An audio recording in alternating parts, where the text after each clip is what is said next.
தேவார்த்தின் தலைப்பு your identity அப்படின்னா உன்னுடைய அடையாளம்.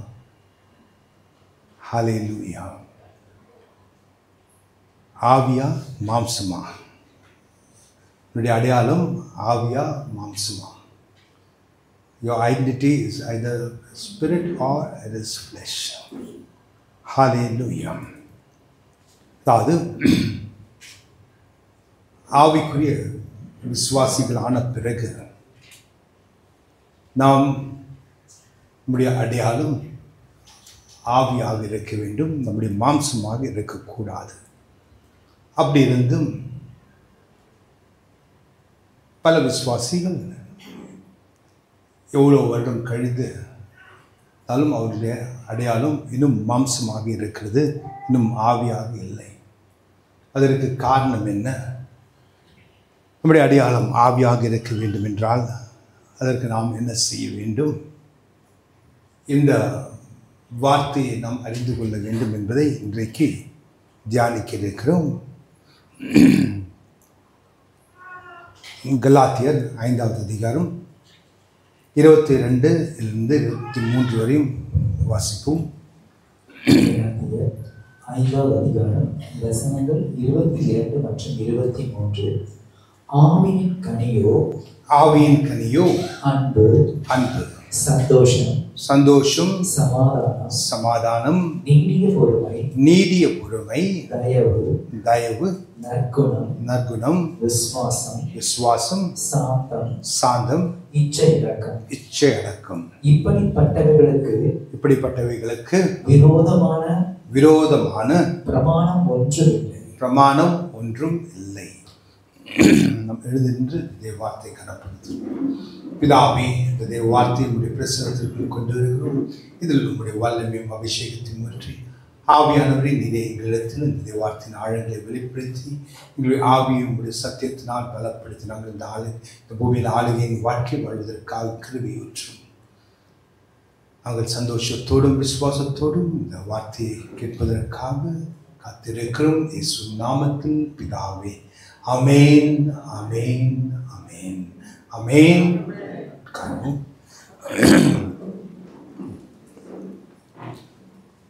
ஹல்லேலூயா. நம்முடைய அடையாளம் ஆவியாக இருக்கிறதா, இல்லை மாம்சமாக இருக்கிறதா? நாமே அதை ஆராய்ந்து பார்க்க முடியும்.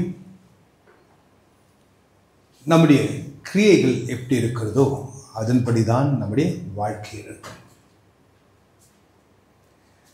தேவ வார்த்தையில் நாம் கலாத்தியர் 19-21 வரை வாசிக்கும் போது அதில் நமக்கு கர்த்தர் வெளிப்படுத்துகிறார் என்னென்ன கிரியைகள் மாம்சத்தின் கிரியைகள் என்று. அதில் குறிப்பாக நாம் பார்க்கும்போது ஒரு ஆவிக்குரிய விசுவாசி 3 காரியத்தை அவனுடைய வாழ்க்கையில் அது ஒரு மாம்சத்தின் கிரியை என்று அறியாமலே அது செயல்பட்டு கொண்டிருக்கிறது. அதான் வெறுப்பு, கோபம், இன்னொன்று சண்டை, சச்சரவு. அதாவது இந்த 3 காரியங்கள் நாம் ஆவிக்குரிய விசுவாசிகள் ஆன பிறகு கூட அதிலிருந்து நமக்கு விடுதலை இல்லாமல் கோபம் நமக்கு வந்து விடுகிறது, சில நேரத்தில் வெறுப்பு வந்து விடுகிறது, அதே நேரத்தில் சண்டை சச்சரவும் வந்து விடுகிறது. இந்த 3 காரியங்கள் தான் அதிகமாக ஆவிக்குரிய விசுவாசிகளுடைய வாழ்க்கையில் இருக்கிறது.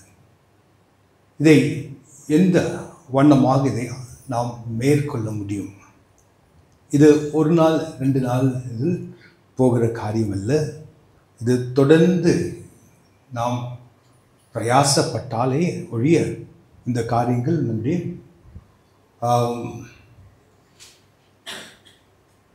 ஆத்மாவிலிருந்து ஒழியாது.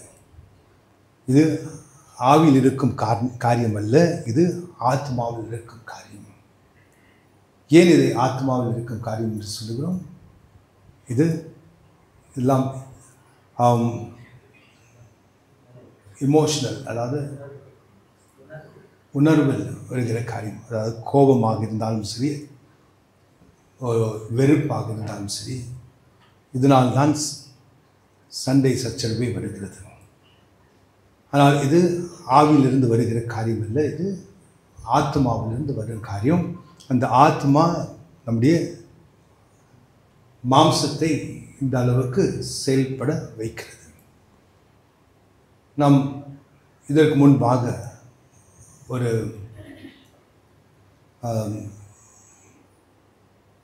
காரியத்தை செய்து காண்பித்திருக்கிறோம்.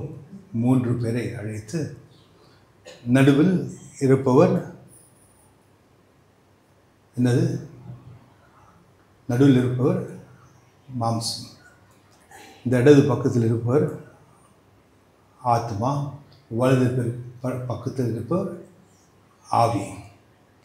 ஆனால் ஆத்மா பலமாக இருந்தால் ஆத்மா இந்த பின்னாடி இருக்கிற இந்த இரண்டையும் இழுத்து கொண்டு செல்லும். ஆவி பலமாக இருந்தால் இந்த ஆவி என்ன செய்யும்? இந்த மாம்சத்தையும் இந்த ஆத்மாவை இழுத்து செல்லும்.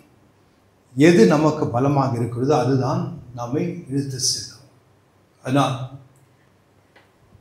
நம்முடைய மாம்சம் ஒன்று ஆத்மா கீழ்ப்படியும், இல்லை என்றால் ஆவி கீழ்ப்படியும்.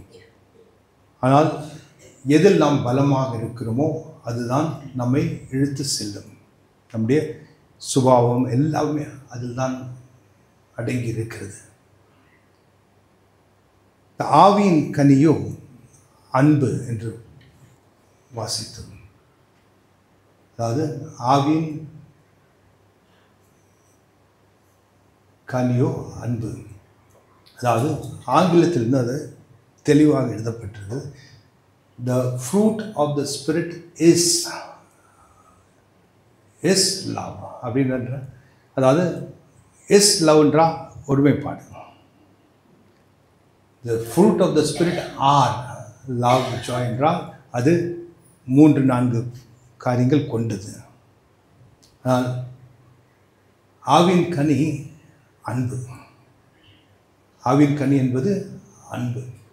மீறி இருக்கும் எல்லா காரியங்களும் இந்த அன்பினால் வருகிற காரியம். இந்த ஆவின் கனி அன்பு நமக்குள் செயல்படவில்லை என்றால் மீதி இருக்கும் காரியங்கள் செயல்பட முடியாது.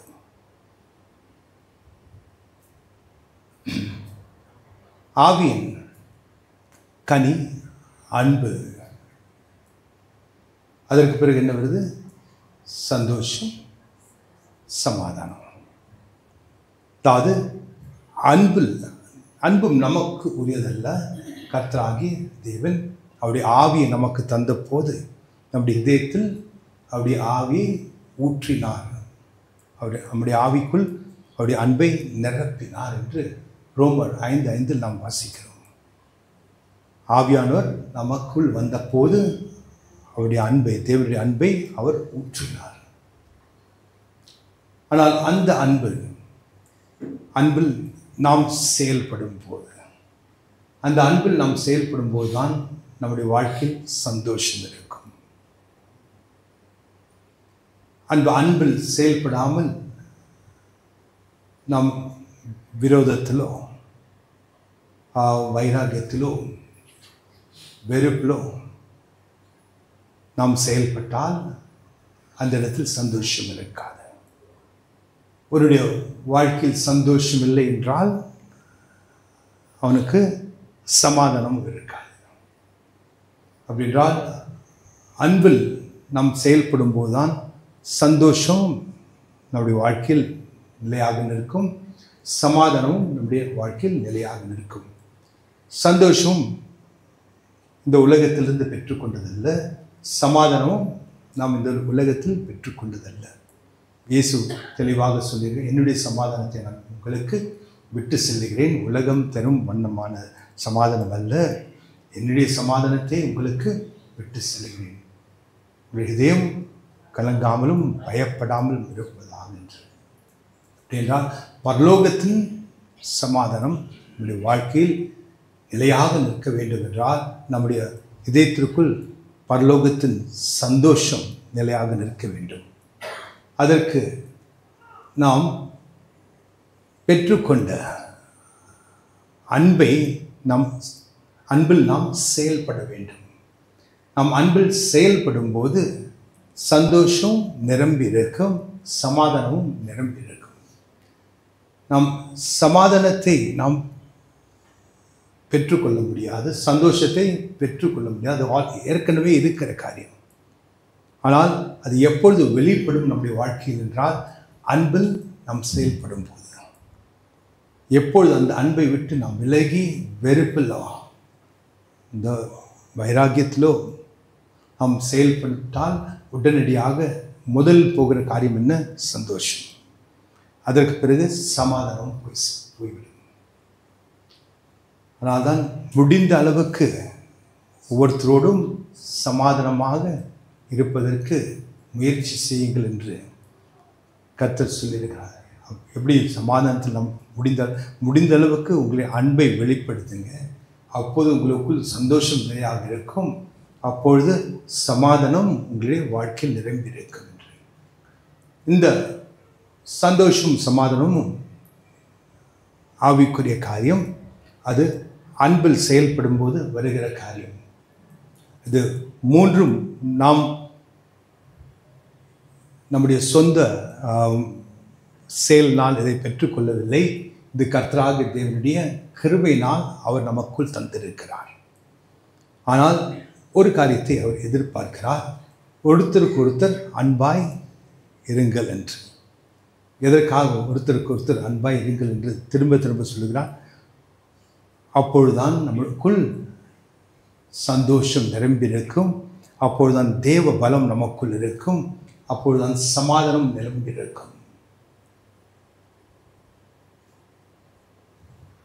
எப்பொழுது இந்த கனி நமக்குள் வளரும், இந்த அன்பு என்ற கனி நமக்குள் பெருகுவதற்கு என்ன செய்ய வேண்டும்? அதை நாம் யோவான் 15 வாசிக்கிறோம்.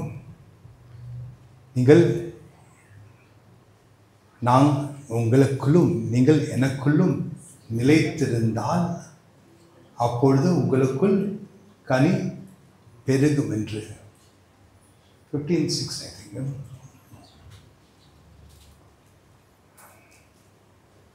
John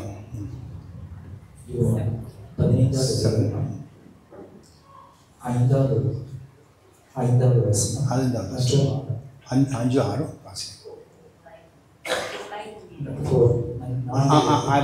அதிலிருந்து என்னில் நிலைத்திருங்கள், நானும் உங்களில் நிலைத்திருப்பேன். கொடியானது திராட்சை செடியில் நிலைத்திராவிட்டால் அது தானாய் கனி கொடுக்க மாட்டாதது போல் நீங்களும் என்னில் நிலைத்திராவிட்டால் கனி கொடுக்க மாட்டீர்கள். நானோ திராட்சை செடி, நீங்கள் கொடிகள். ஒருவன் என்னிலும் நான் அவனிலும் நிலைத்திருந்தால் அவன் மிகுந்த கனிகளை கொடுப்பான். என்னை இல்லாமல் உங்களால் ஒன்றும் செய்யக்கூடாது. ஹல்லேலூயா. அதாவது இதில் ஒரு காரியம் தெளிவாகிறது. நம் கிறிஸ்துவுக்குள் தேவ வார்த்தைக்குள் செயல்படும் போதுதான் கர்த்தராகிய தேவனுடைய கனி நமக்குள் பெருகும். கிறிஸ்துவுக்குள் என்றால் தேவ வார்த்தைக்குள், எனக்குள் என்று சொல்லும்போது அவருடைய வார்த்தைக்குள் நாம் வாசமாக இருக்கும்போது நம்முடைய வாழ்க்கையில் கனி பெருகும். ஹல்லேலூயா. கனி என்றது அன்பு பெருகும். அந்த அன்பு பெருகும் போது நமக்குள் சமாதானமும் சந்தோஷமும் பெருகும். அதனால் எப்படி இந்த அன்பு நமக்குள் பெருகிறது என்ற ஒரு கேள்வி இருந்தால் அதற்கு இயேசுவே 15வது அதிகாரத்தில் யோவானில் வெளிப்படுத்தியிருக்கிறார். உங்களுக்குள் கனி பெருக வேண்டும்.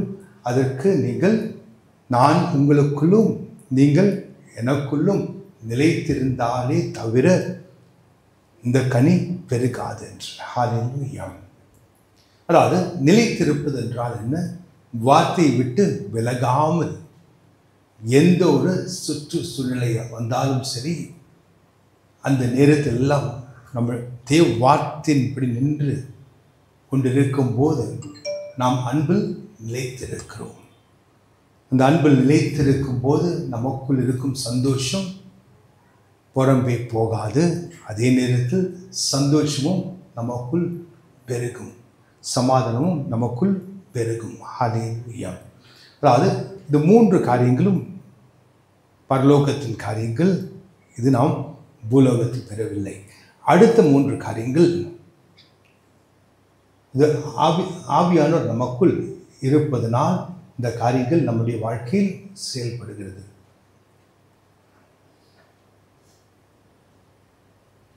ஹல்லேலூயா. நாம் நமக்குள் ஆவியானவர் இருக்கிறார் என்பதற்கு ஆதாரமே நாம் அன்பில் பரிமாறுவதுதான். ஹல்லேலூயா. நாம் அன்பில் பரிமாறுகிறவர்களாக இருந்தால் நாம் பிறருக்கு என்ன ஆதாரத்தை வெளிப்படுத்துகிறோம்? எனக்குள் தேவனுடைய ஆவி வாசமாக இருக்கிறார். அது ஒரு அடையாளமாக இருக்கும். கர்த்தராகிய இயேசுவின் நாமம் மகிமைப்படும்படி நமக்குள் ஒரு ஆதாரமாக ஆவியானவரை தந்திருக்கிறார். அவர் நமக்கு என்ன தந்திருக்கிறார்? அப்படி அன்பை தந்திருக்கிறார்.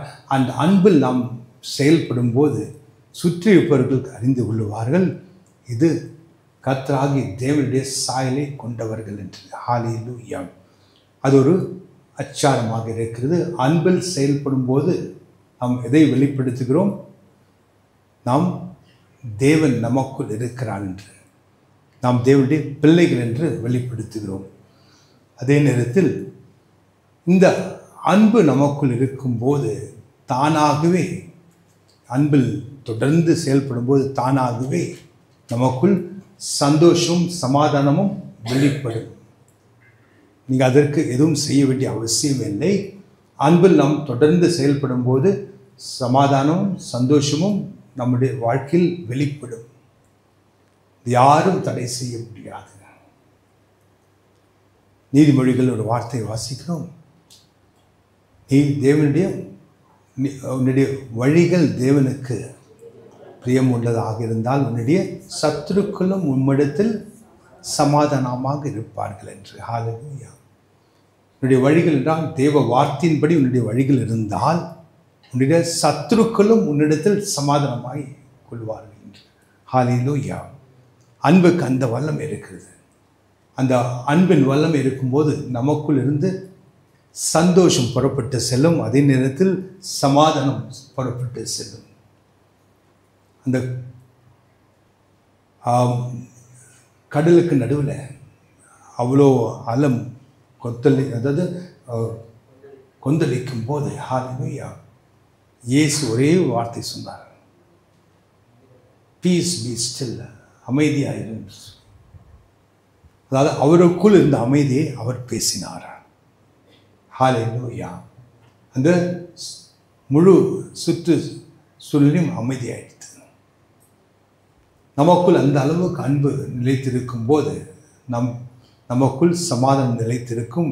நாம் அந்த சுற்றுச்சூழலை நாம் கட்டுப்படுத்தலாம், நாம் கட்டளையிடலாம் சமாதானத்தை அந்த இடத்தில். ஹல்லேலூயா. நாம் அடுத்த பகுதிக்கு செல்வோம். இந்த 2வது பகுதி, நாம் இந்த கனியை, இந்த அன்பின் கனியை எப்படி பிறருக்கு வெளிப்படுத்துவது? your reaction to others.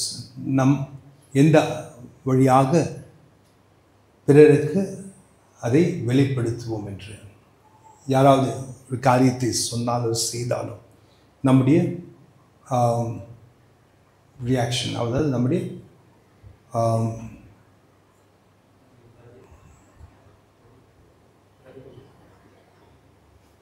நம்முடைய ரியாக்ஷன் என்றால் நம் அதை எந்த வண்ணமாக அதை எடுத்துக்கொள்ள இருக்கிறோம், நம் எந்தபடியாக அதை நம்முடைய உணர்வை காண்பிக்க இருக்கிறோம் என்று இந்த 3 காரியங்களை கொண்டது.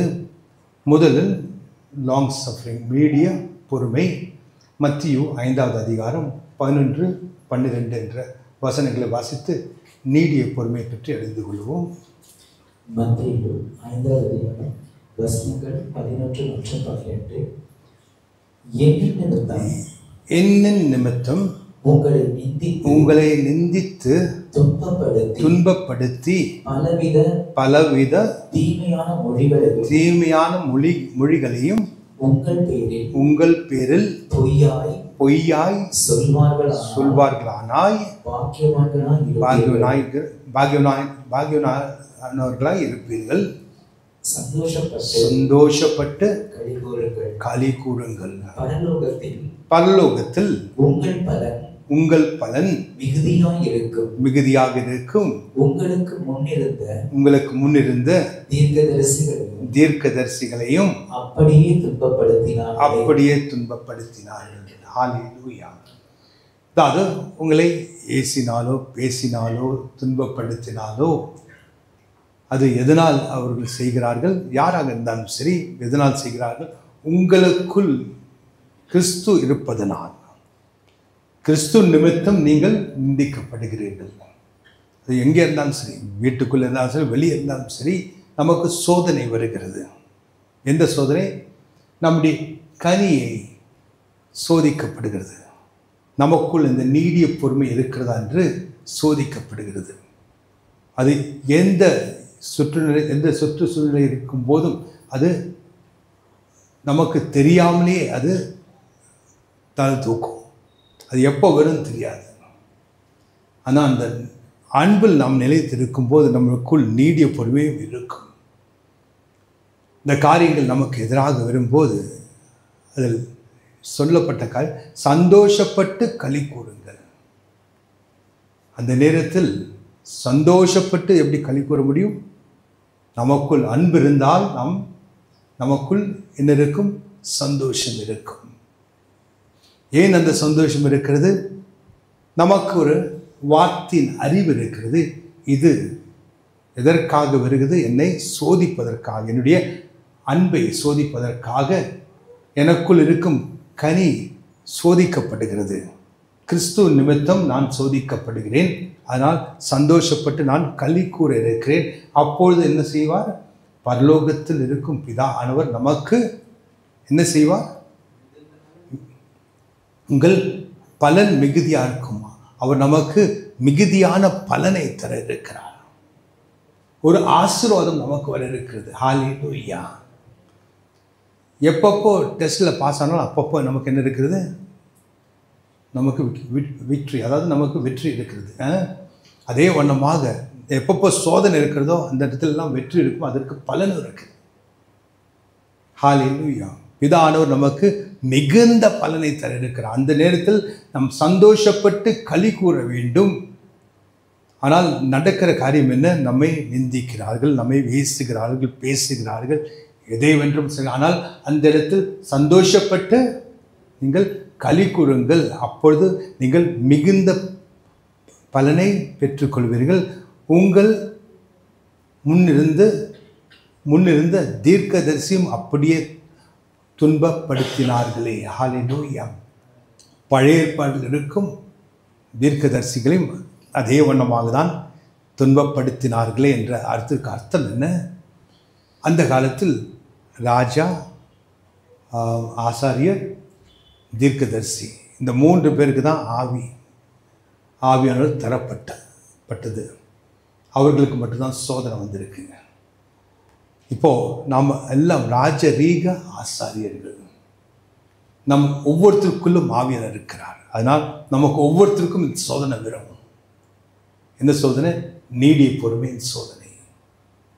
அதனால் இயேசு சொல்ல, இதற்கு முன்பாக இருந்த தீர்க்கதரிசிகளுக்கும் இந்த சோதனை வந்திருக்கு. ஆனால் உங்களுக்கும் வேறென்றால் உங்களுக்குள்ளும் ஆவியானவர் இருப்பதனால் இந்த சோதனை என் நிமித்தம் உங்களுக்கு வரும் என்று இயேசு சொல்லுகிறார். அந்த சோதனை வரும்போது நீங்கள் என்ன செய்ய வேண்டும்? சந்தோஷப்பட்டு களி கூற வேண்டும். அப்போது பலன் மிகுதியாக உங்களுடைய வாழ்க்கையில் வந்து சேரும். ஆசீர்வாதம் மிகுதியாக வந்து சேரும். ஹல்லேலூயா. சோதிப்பவன் யார்? பிசாசானவன். ஹல்லேலூயா. எதை சோதிக்கிறான்? நம்முடைய கனியை சோதிக்கிறான். நமக்குள் இருக்கும் அன்பின் கனியை சோதிக்கிறான். நாம் எப்படி செயல்படுவோம் என்பதை அவன் பார்க்கிறான். அந்த சோதனையில் நாம் தோற்று போனால் நாம் கர்த்தராகிய இயேசுவின் சாயலை இன்னும் அடையவில்லை. இன்னும் அவருடைய சாயலை நாம் அடையவில்லை. அவருடைய ரூபம் மட்டும்தான் இருக்குது, இன்னும் சாயல் இல்லை. அப்போ பிசாசானவன் சொல்லி, இன்னும் உங்கள் சாயல் இன்னும் அவங்களுக்கு இல்லை. ஆனால் அவர்களை அந்த அளவுக்கு நீங்கள் ஆசீர்வதிக்க முடியாது. எல்லா ஆவிக்குரிய ஆசீர்வாதம் அவர்களுக்கு வந்து நிரம்ப முடியாது. ஏனென்றால் இன்னும் சாயல் இல்லையே. அதனால்தான் சோதனை. ஹல்லேலூயா. எதனால் சோதனை வருது? என் நிமித்தம் உங்களை நிந்தித்து துன்பப்படுத்தி பலவித தீமையான மொழிகளால் உங்கள் பேரில் பொய்யை சொல்லுவார்களால், ஆனால் அப்பொழுது நீங்கள் பாக்கியவான்கள். இந்த வண்ணமாக எல்லாம் செய்யும்போது நீங்கள் ஆசீர்வதிக்கப்பட்டவர்கள். ஏனென்றால் இந்த நேரத்தில் நீங்கள் சந்தோஷப்பட்டு களி கூறும் போது மிகுந்த பலனை பெற்றுக்கொண்டு இருக்கிறீர்கள். இதற்கு முன்பாக இருந்த தீர்க்கதரிசிகளுக்கும் இந்த சோதனை வந்திருக்கிறது. ஹல்லேலூயா. இப்போது உங்களுக்குள் ஆவியானவர் இருப்பதனால் அதனால்தான் சோதனை வருகிறது. இந்த சோதனையில் நீங்கள் வெற்றி பெற வேண்டும் என்றால் நீடிய பொறுமையோடு இருக்க வேண்டும். இந்த நீடிய பொறுமை எப்படி வெளிப்படும்? அந்த பிரச்சனைகள் வரும்போது, உங்களை நிந்திக்கும் போது, உங்களை ஏசி பேசும்போது, அப்போது நீங்கள் சந்தோஷப்பட்டு களி கூற வேண்டும். எதை அறிந்து? உங்களுக்கு மிகுந்த பலனை கர்த்தராகிய தேவன் வைத்திருக்கிறார். அந்த ஆசீர்வாதத்தை நாம் பெற்றுக்கொள்ள நாம் என்ன செய்ய வேண்டும்? இந்த கனியை செயல்படுத்த வேண்டும். எந்த கனி? அன்பென்ற கனியை நாம் செயல்படுத்த வேண்டும். இரண்டாவது காரியம் இது. இந்த மூன்று காரியங்களும் நாம் தியானிக்க இருக்கும் மூன்று காரியங்களும் நமக்குள்ளிருந்து பிறருக்கு நாம் காண்பிக்கிற காரியங்கள். நமக்குள் அன்பு இருப்பதனால், கனி இருப்பதனால் பிறர் அதை அறிந்து கொள்ளும் காரியங்கள். ஒன்று, நீடிய பொறுமையை அறிந்து கொள்வார்கள். இரண்டாவது, ஜென்டில்னஸ், அதாவது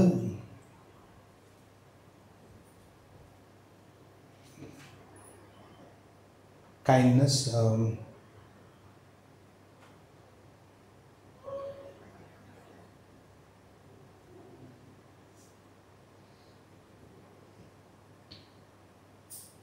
நற்குணமா?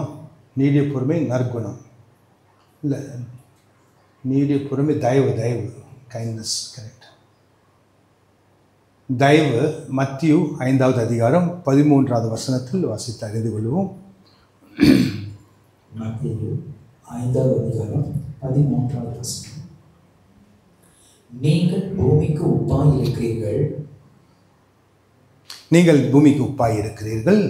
உப்பானது சாரமற்று போனால் எதனால் சாரமாக்கப்படும்? வெளியே கொட்டப்படுவதற்கும் மனுஷனால் மிதிக்கப்படுவதற்குமே ஒழிய வேறொன்றுக்கும் உதவாது. ஹல்லேலூயா. இதில் நம்மை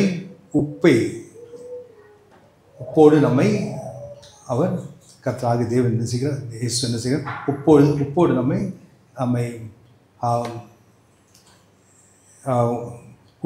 உப்பு உதாரணமாக நமக்கு வெளிப்படுத்துகிறார். நாம் இந்த பூமியில் உப்பாக இருக்க வேண்டும் என்று. ஹல்லேலூயா. அதுக்கு அர்த்தம் என்ன?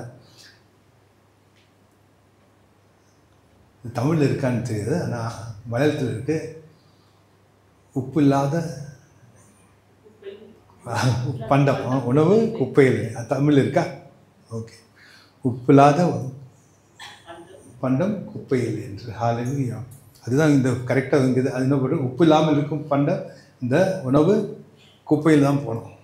அது சாரமற்ற உணவு, அதாவது டேஸ்ட்லெஸ், அதாவது நம் ருசி இல்லாதது. ஹல்லேலூயா. அப்படி என்றால் நம் ஒவ்வொருத்தருடைய வாழ்க்கையும் பிறருக்கு ருசியாக இருக்க வேண்டும். ஹல்லேலூயா. ருசித்து பாருங்கள், கர்த்தர் நல்லவர்.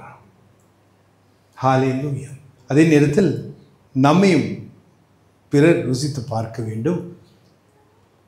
நீங்கள் நிறைய நேரத்தில் கேள்விப்பட்டிருப்பீங்க, உங்களோட பேசினாலும் எனக்கு சமாதானமாக இருக்குது, இப்போ இவ்வளோ நேரம் பேச சமாதானமாக இருக்குது என்று சொல்கிறவங்க நிறைய பேர் இருக்காங்க. அது என்னது? உங்களுக்கு இருக்கும் சாரத்தை அவர்கள் ருசித்து பார்த்தார்கள். இந்த கைண்ட்னஸ், தயவு. நாம் எவ்வளோ அக்கறையாக பிறர் ரட்சிப்புக்குள் வர வேண்டும் என்று நாம் நோக்கமாக இருக்கிறோமோ அது அவர்களுக்கு காண்பிக்கும் தயவு. அதே நேரத்தில்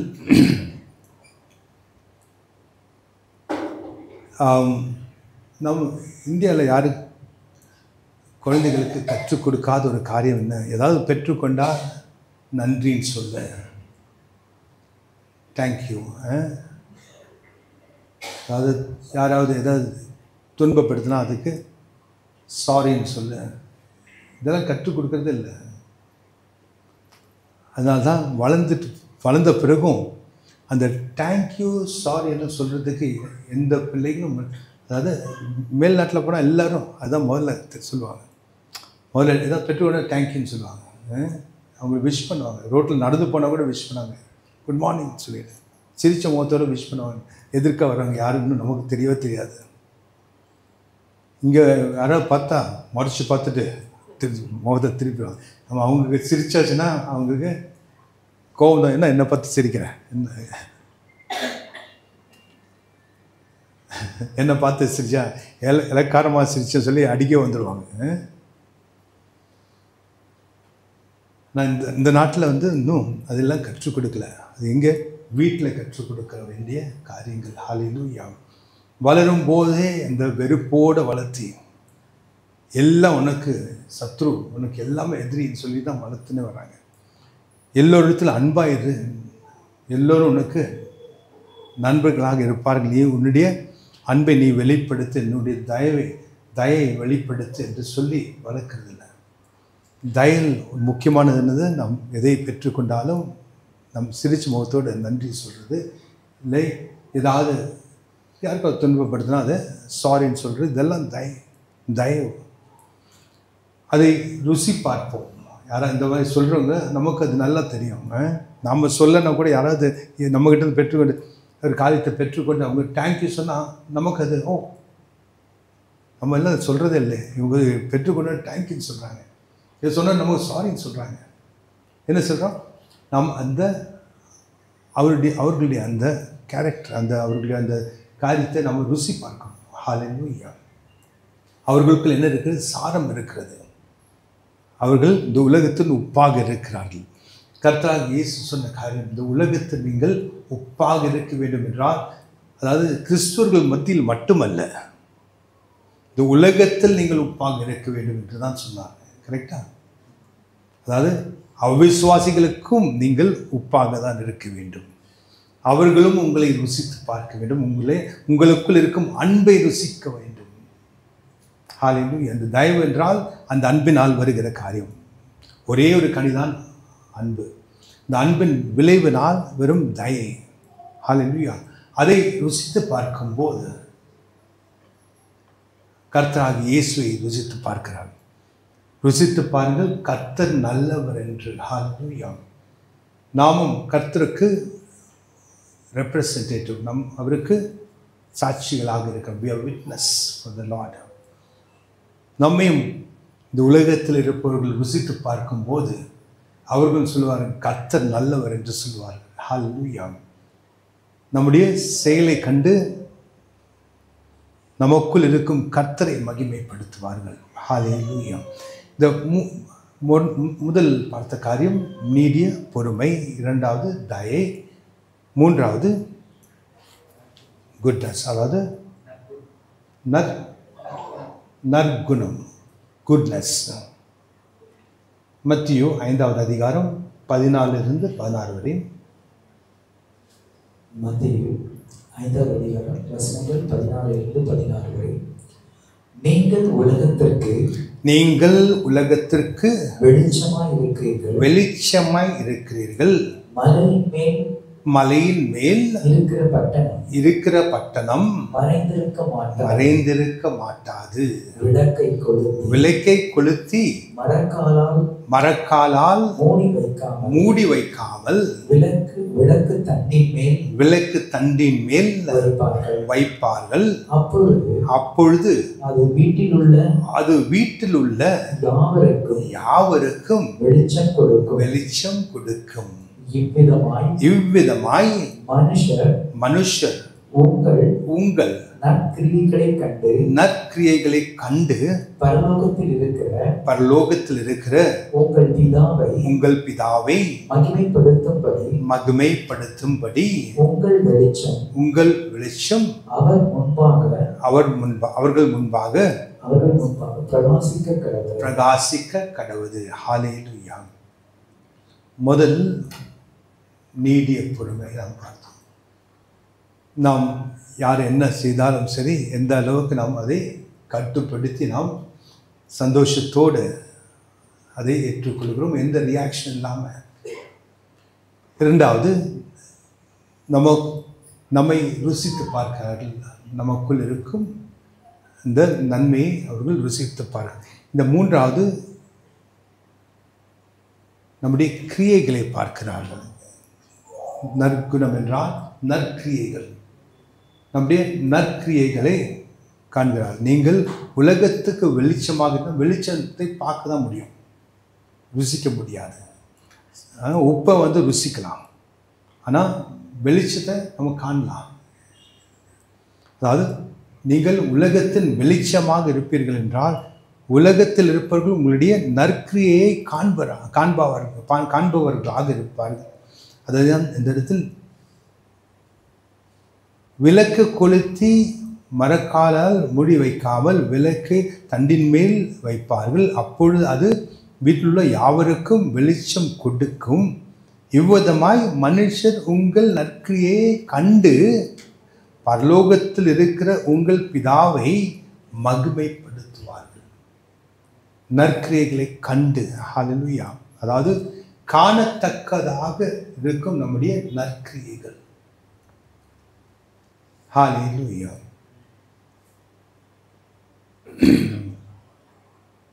அதாவது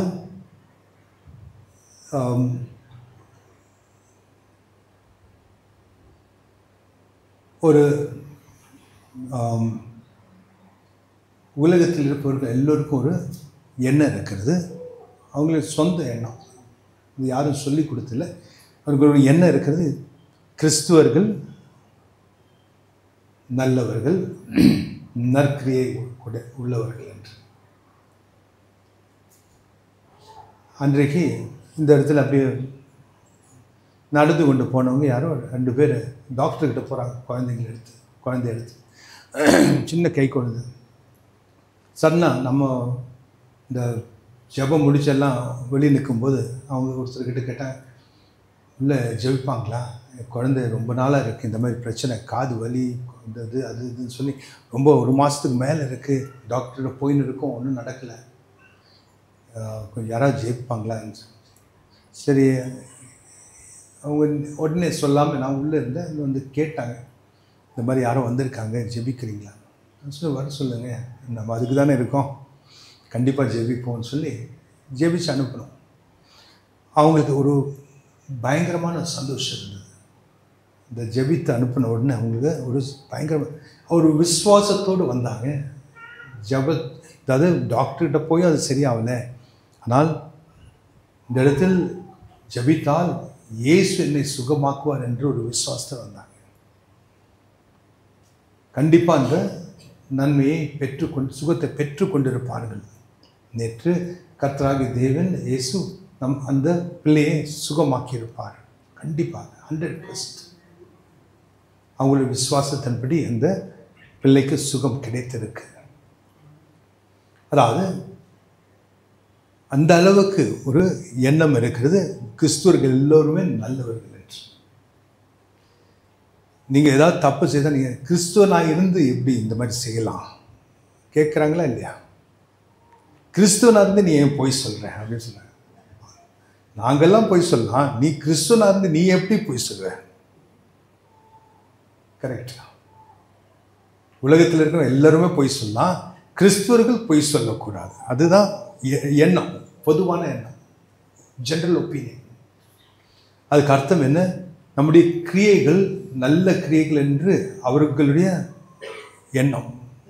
ஜென்ரல் ஒப்பீனியன் வந்து இந்த பொதுவான ஒரு எண்ணம் வந்து கிறிஸ்துவர்களுடைய கிரியைகள் நல்லதாக இருக்கும், அவங்க எந்த தீமையும் செய்ய மாட்டாங்க. அப்படின்றால் அவர்கள் உலகத்தில் வெளிச்சமாக இருப்பார்கள். ஹல்லேலூயா. இருளின் காரியங்களை அவர்கள் செய்ய மாட்டார்கள். ஹல்லேலூயா. பொதுவான எண்ணம்.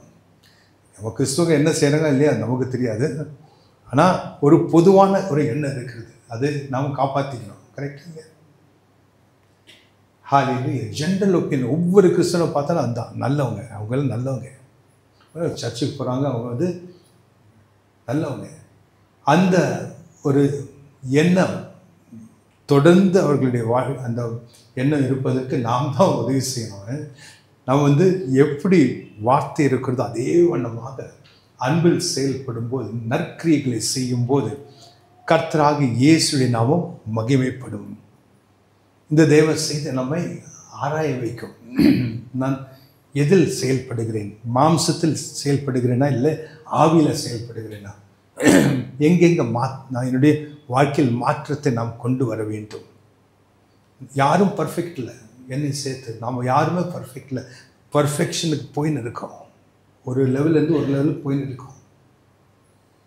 ஹல்லேலூயா. வார்த்தையை தியானிக்க அன்பில் நாம் செயல்பட ஒரு லெவலில் இன்னும் யாரும் இயேசுவை போல் நாம் யாரும் மாறிவிடவில்லை. ஒவ்வொரு நாளும் மாறிக்கொண்டிருக்கிறோம். ஹல்லேலூயா. அதனால் இந்த வார்த்தை நமக்கு உதவி செய்ய வேண்டும். இந்த கனியில் நாம் கிரியை செய்யும்போது, அன்பு என்ற கனியில் கிரியை செய்யும்போது, முதல் நம்முடைய வாழ்க்கையில் நீடிய பொறுமை இருக்க வேண்டும். இரண்டாவது என்னது? தயை இருக்க வேண்டும். மூன்றாவது நற்குணம் இருக்க வேண்டும். இது அன்பின் சாயல் நமக்கு வெளிப்படுகிறது, பிறருக்கு வெளிப்படுகிற காரியம். ஹல்லேலூயா. கடைசியாக இருக்கிற மூன்று காரியங்கள்.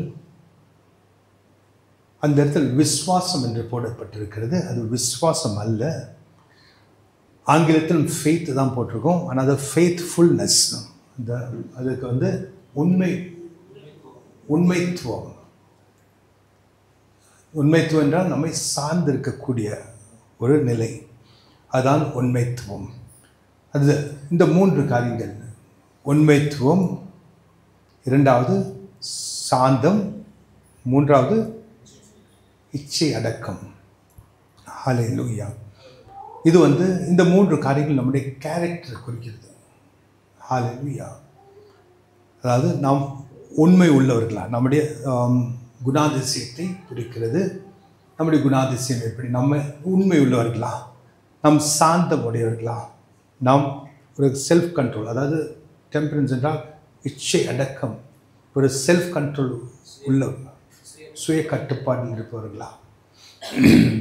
இந்த மூன்றும் நம்முடைய கேரக்டரை வெளிப்படுத்துகிறது, நம்முடைய குணாதிசயத்தை வெளிப்படுத்துகிறது. முதல் உண்மை உள்ளவர்கள் என்றால் அதுக்கு அர்த்தம் என்ன? நம்மை சார்ந்திருக்க முடியும். நம்மிடத்தில் ஏதாவது காரியத்தை சொன்னால் நாம் அதை செய்து முடிப்போம். திரும்ப அதை நம்மிடத்தில் சொல்ல வேண்டியதில்லை. கர்த்தருக்கு உண்மையுள்ளவர்களாக இருப்போம். இந்த உலகத்திலும் நாம் உண்மை உள்ளவர்களாக காணப்படுவோம். ஹல்லேலூயா. அதே நேரத்தில் ட்ரஸ்ட்வர்தி என்றால் நம்பக்கூடியவர்கள். ஆனால் இதில் தான் நிறைய பேர் தப்பு செய்கிறாங்க. உங்களை நம்பக்கூடியவர்களாக நீங்கள் காண்பிக்கலாம், ஆனால் அடுத்தவங்களை நீங்கள் நம்பக்கூடாது. அடுத்தவங்களை நம்பக்கூடாது. நீங்கள் நம்பக்கூடியவர்களாக நீங்கள் பிறருக்கு வெளிப்படுத்தலாம், காண்பிக்கலாம். ஆனால் எந்த மனுஷனையும் நாக்கள் சுவாசம் உள்ளவர்களை நம்பாதே என்று, யாவரையும் நம்பாதே என்று சொல்லி வேதம் நமக்கு ஐசாயாவில் சொல்லிக் கொடுக்குது. அப்படின்னா சுவாசம் உள்ளவர்கள், அதாவது மரித்தவங்களை தான் நம்பலான்னு சொல்லி, அதாவது சுவாசம் உள்ளவங்களே ஏமாத்துறது. இந்த முழு உலகமும் எதில் சூழ்ந்திருக்கிறது? The whole world lieth in wickedness. பொல்லாதவனுடைய பொல்லாப்பில் நிரம்பி இருக்கிறது இந்த முழு உலகமும். ஆனால் யாரையும் நம்ப முடியாது. ஆனால் நாம் பிறருக்கு நம்பிக்கை உள்ளவர்களாக நாம் வாழ வேண்டும். அது அன்பினால் வருகிற காரியம். அவர்கள் நம்புகிறார் இல்லையா? நம்ம வேலைன்னா அவங்க நம்பக்கூடியவர்களாக காணப்படுவதுதான் நம்முடைய கேரக்டராக இருக்க வேண்டும். ஹல்லேலூயா. அதாவது டிபெண்டபிள், நம்மை சார்ந்து இருக்க முடியும், நம்மை நம்ப முடியும். அதுதான் உண்மை உள்ளவர்களுடைய அடையாளம். உண்மை உள்ளவர்கள் என்று சொன்னால் அதுதான் அடையாளம். அது எதனால் வருகிறது? அது கர்த்தராகிய தேவனுடைய கனியான அன்பு நமக்குள் இருப்பதனால் நாம் உண்மை உள்ளவர்களாக காணப்படுகிறோம். நம்மை நம்ப முடியும், அதே நேரத்தில் நம்மை சார்ந்திருக்க முடியும். நம் கர்த்தருடைய வார்த்தையின்படி நாம் நிலையாக நிற்போம். இரண்டாவது சாந்த குணம். சாந்த குணம் என்பது இது ஒரு பெரிய டாபிக். ஆனால் இன்றைக்கு நாம் அறிந்து கொள்ள வேண்டிய காரியம் என்னென்றால், சாந்த குணம் உள்ளவர்கள் எதை அறிந்து கொள்ள வேண்டும்? மோசேயை பற்றி அறிந்தால் அவருடைய நிலை எப்படி இருந்தது, முதல்ல கர்த்தராகிய தேவன் அவரை எப்படி மாற்றினார். மிகவும் சாந்தம் உள்ளவராக, இந்த உலகத்திலே மிகவும் சாந்தம் உள்ளவராக காணப்பட்டார் மோசே. The most meek man. Hallelujah. ஆனால் மோசே ஒரு கொலை செய்திருக்கிறான்.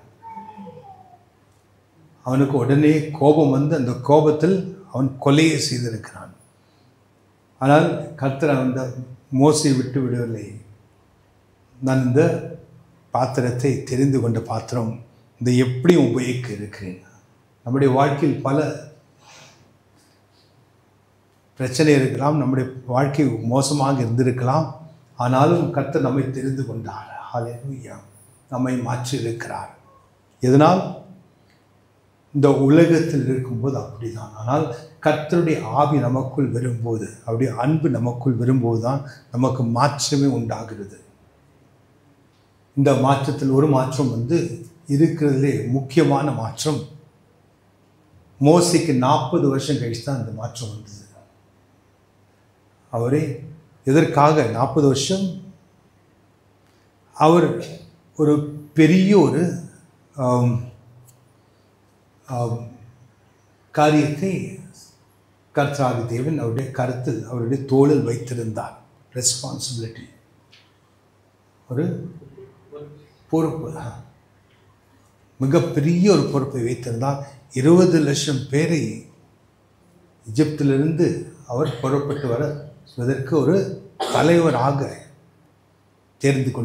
தேர்ந்தெடுத்தார் தேவன் மோசே. அவருக்கு அந்த 20 லட்சம் பேரை மேய்ப்பதற்கு அவர் எவ்வளோ பொறுமை இருக்கணும். அதற்காக 40 வருஷம் ட்ரைனிங். அந்த பொறுமைக்கு நமக்கெல்லாம் 40 வருஷம் ட்ரைனிங் தேவை இருக்காது. அதாவது இதுக்கு முக்கியமாக, அதாவது இந்த மீக்னஸ், அதாவது சாந்த குணம், எதற்காக? சாந்த குணம் முக்கியமாக யாருக்கு இருக்க வேண்டும்? சாந்த குணம் இருந்தால் மட்டும்தான் கர்த்தர் நம்மை ஒரு காரியத்திற்கு தலையாக மாற்ற முடியும். நம் வாளாகாமல் தலையாக இருப்போம், கீழாகாமல் மேலாக இருப்போம். அதாவது எந்த ஒரு நிறுவனத்தில், எந்த பிஸ்னஸ், எதில் வந்து நம்ம தலையாக இருக்குன்னா இதுக்கு முக்கியமான ஒரு இது வந்து நமக்கு சாந்த குணம் இருக்கு. இந்த சாந்த குணத்தினால்தான் கர்த்தர் நம்மை உயர்த்துகிறார். அதை தான் நம்ம இந்த இடத்தில் காண்கிறோம். மோசேயை உயர்த்துவதற்கு காரணம் அவருடைய சாந்த குணத்தை பெற்றுக்கொண்ட பிறகுதான் மோசேயை தலைவராக மாற்றினார். அது வரைக்கும் தகுதி இல்லை. ஆனால் அவருக்குள் இந்த சாந்த குணம் வந்த உடனே அவரை தகுதிப்படுத்தினார், தலைவராக்கினார். அப்படி என்றால் நம்ம ஒவ்வொருத்தருக்குள்ளும் அந்த சாந்த குணம் வளரும்போது நாம் இன்னும் நம்முடைய நிலையும் என்ன செய்ய இருக்கிறது, வளர இருக்கிறது. ஒரு நிலையிலிருந்து அடுத்த நிலைக்கு போக இருக்கிறோம். நம்ம ஒரு கம்பெனியில் நம்ம ஒரு பொசிஷனில் இருந்து அடுத்த பொசிஷனுக்கு போகிறதா இருந்தால் அந்த சாந்த குணம் நமக்கு உதவி செய்யும். ஹல்லேலூயா. அதுதான் சாந்த குணம் என்பது டீச்சபிள், அதாவது நாம் கற்றுக் கொடுக்கத்தக்கவர்கள். அதாவது யாராவது எதை சொன்னால் அதை எடுத்துக்கொள்வதற்கு நமக்குள் ஒரு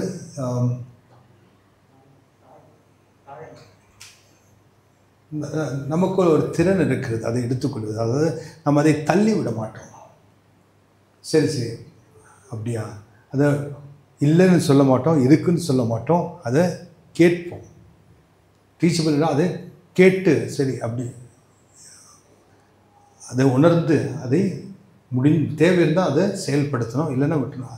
அதுக்கு நம்ம உடனடியாக அதுக்கு பதில் கொடுக்க வேண்டிய அவசியம் இல்லை. அதே நேரத்தில் நான் அப்படி இல்லைன்னு சொல்ல வேண்டிய அவசியம் இல்லை, நான் அப்படிதான் சொல்ல வேண்டிய அவசியம் இல்லை. அதை கேட்க நமக்கு திறன் இருக்கிறது, டீச்சபிள். அப்படியா, ஓகே சரி. அதற்கு பிறகு என்ன செயல்படுத்த வேண்டுமோ அது நம்முடைய வேலை. அது யாருக்கும் தெரிய வேண்டிய அவசியம் இல்லை, அது யாரும் பார்க்க வேண்டிய அவசியம் இல்லை. சாந்தம் குணம் உள்ளவர்கள் என்ன செய்வார்கள், அதை ஏற்ற வண்ணமாக அதை நடத்தி செல்வார்கள். அவர்கள் வாழ்க்கையில் அதை மாற்றத்தை கொண்டு வருவார்கள். ஜெபத்தில் கர்த்தரிடத்தில் அதற்கு உதவியை கேட்பார்கள். அவர்களுடைய தவறை அவர்கள் முதலாவதாக உணர்ந்து கொள்வார்கள். இதனால் என்னுடைய வாழ்க்கையில் முன்னேற்றம் வர்றதுக்கு தடையாக இருக்கிறது, இதை நாம் மாற்ற வேண்டும். அதான் சாந்த குணம். சாந்த குணம் எப்பொழுதுமே ஒருத்தரை ஆராய்ந்து பார்க்க வைக்கும். நாம் செய்வது சரியா தவறா என்று ஆராய்ந்து பார்க்க வைக்கும். நாம் பிறர் சொல்வதையும் கேட்க அதற்கு ஒரு உணர்வு இருக்கும்.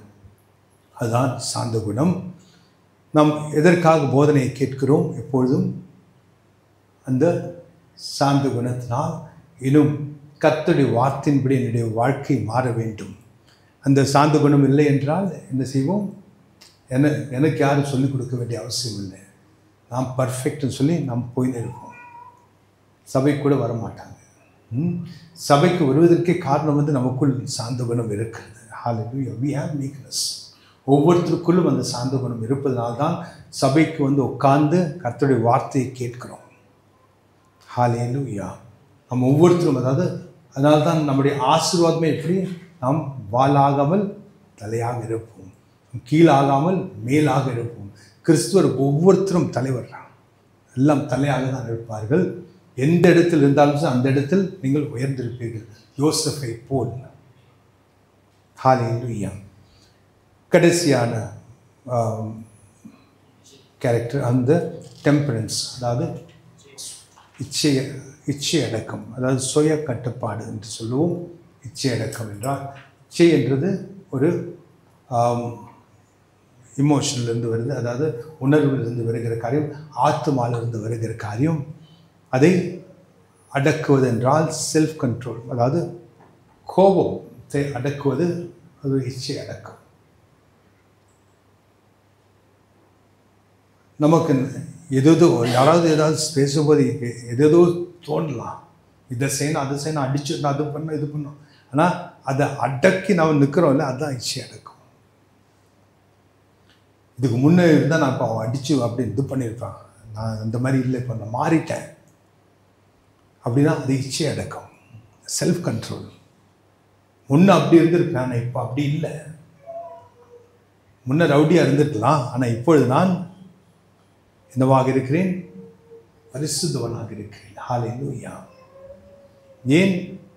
என்னை கர்த்தர் மாற்றினார், எனக்குள் அவருடைய அன்பை தந்தார். அந்த கனி என்னை மாற்றுவது. ஒரு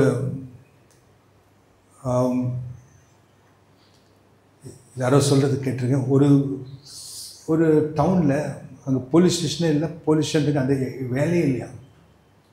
நாங்கள் எல்லோருமே கிறிஸ்துவர்கள், அங்கே சபை இருக்குது, இந்த சபையில் எல்லோரும் அந்த வார்த்தையின்படி நடக்கிறாங்களே, அங்கே எந்த கொலை இல்லை, திருட்டு இல்லை, ஒன்றும் இல்லை. அப்படி இருக்கும்போது எதுக்கு போலீஸ் ஸ்டேஷனுங்க? போலீஸ் ஸ்டேஷனுக்கு வேலையே கிடையாது. ஹல்லேலூயா. அதுக்கு அர்த்தம் என்ன? ஒவ்வொரு சிட்டியிலும் ஒரு சர்ச் இருந்த எல்லாருமே கிறிஸ்துவர்களாக மாறினால் அந்த இடத்துக்கு அதான் கிறிஸ்துவர்களை மாதிரி நடக்கணும், கிறிஸ்துவுக்குள் நடக்கணும்.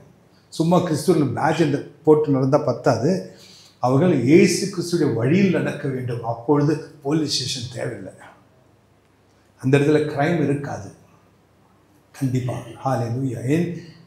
நமக்கு போதிப்பதே நாம் அன்பில் நடக்க வேண்டும், ஒருத்தருக்கு ஒருத்தர் அன்பாய் நடந்து கொள்ளுங்கள் என்று. அந்த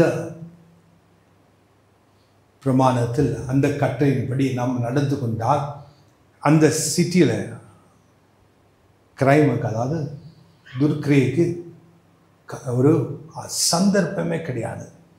அந்த இடத்துல போலீஸ் ஸ்டேஷனே தேவை இருக்குது. இருந்தாலும் சும்மா அவங்க பேப்பர் படித்து உட்காந்துருக்கலாம், காலைல சைன் போட்டு சாயங்காலம் போகலாம். ஏன்னா அங்கே தான் ஒன்றுமே இல்லை, எந்த கிரைமும் இல்லையே. அதாவது அதற்கு இச்சை அடக்கம் முக்கியமானது. அன்பில் நாம் நிலைத்திருக்கும் போது நமக்குள் இச்சை அடக்கம் இருக்க வேண்டும். கிறிஸ்துவர்களாக இருந்தால் சும்மா கிறிஸ்துவர்களுடைய பேருக்காக இருக்கக்கூடாது. நாம் கர்த்தராகிய தேவன் தந்த அன்பின் கனி நம் வழியாக செயல்பட வேண்டும். அதனால் நம்முடைய ஐடென்டிட்டி, நம்முடைய அடையாளம் என்னவாக இருக்கிறது என்பது நாம் வெளிப்படுத்த வேண்டும். நாம் ஆவியின் அடையாளமாக இருக்கிறோமா, இல்லை மாம்சத்தின் அடையாளமாக இருக்கிறோமா? நாம் எப்போதும் ஆவியின் அடையாளமாக இருக்க வேண்டும், அன்பில் செயல்பட வேண்டும். அப்பொழுதுதான் கர்த்தருடைய நாமம் மகிமைப்படும். ஹல்லேலூயா.